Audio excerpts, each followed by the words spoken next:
Salut tout le monde, c'est Ali. Ouais, ça fait super longtemps.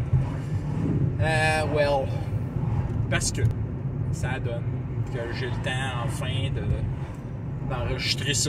Je sais même pas si je vais réussir à enregistrer le reste, je vais essayer. Mais on va commencer. RPGD 2021. Le mot, c'est scénario. Alors, à quoi est-ce que je pense quand on pense au scénario? Parce que non, moi, j'ai décidé de faire ça à l'ancienne, autrement dit.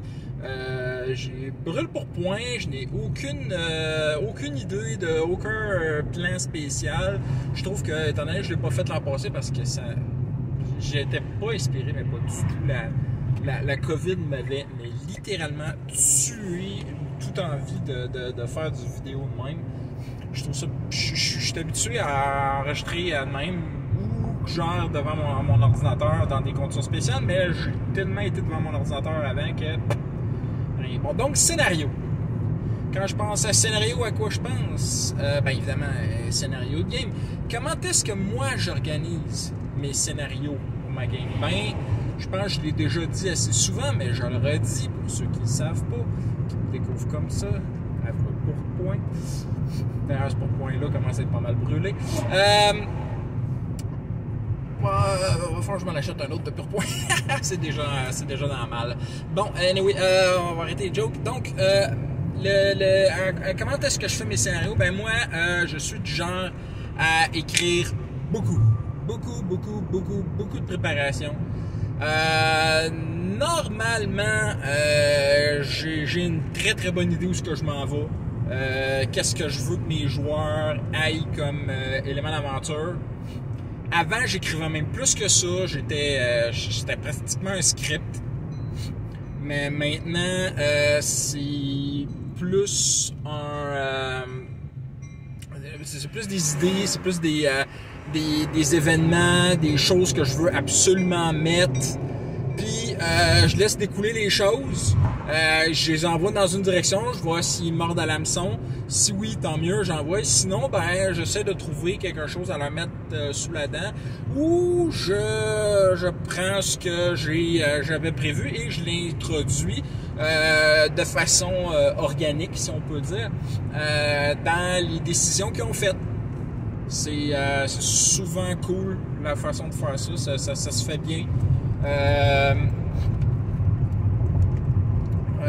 C'est pas mal ça. Comme j'ai dit, je prends beaucoup de notes, je mets beaucoup de données, je couche beaucoup de choses sur feuille.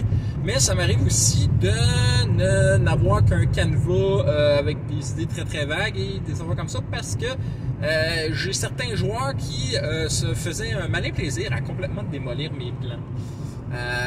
Ça fait partie de la game, j'éprouve même un plaisir à ça moi aussi.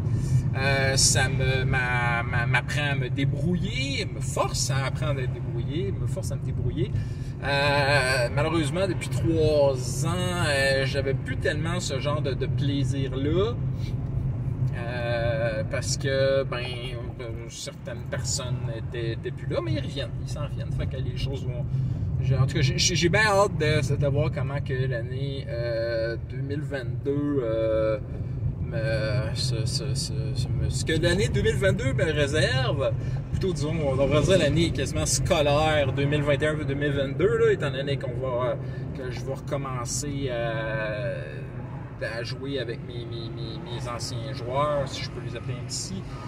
C'est dans le courant de l'année. Alors donc, scénario, voilà comment j'organise mes scénarios. J'aimerais mentionner qu'à une certaine époque, mes scénarios, j'avais pas d'idée. Fait que je regardais le journal, puis vu que c'était généralement des games de Star Wars, comme encore maintenant, j'introduisais, je regardais le journal pour un événement, puis je le Star Warsisais. C'est un exercice qu'il proposait dans le livre, le livre du jeu de Star Wars, deuxième édition, donc en D6. Et c'est un exercice que j'aimais beaucoup. Fait que, mais c'est quelque chose que j'utilise plus vraiment. J'ai fait ça dans Sailor Moon aussi. Mais c'est ça, c'est quelque chose qui arrive moins souvent. Donc, pas mal là où je suis rendu. Fait que donc, comme à l'habitude, je vais vous souhaiter des crédits nombreux et des fumbles rares. Bye bye!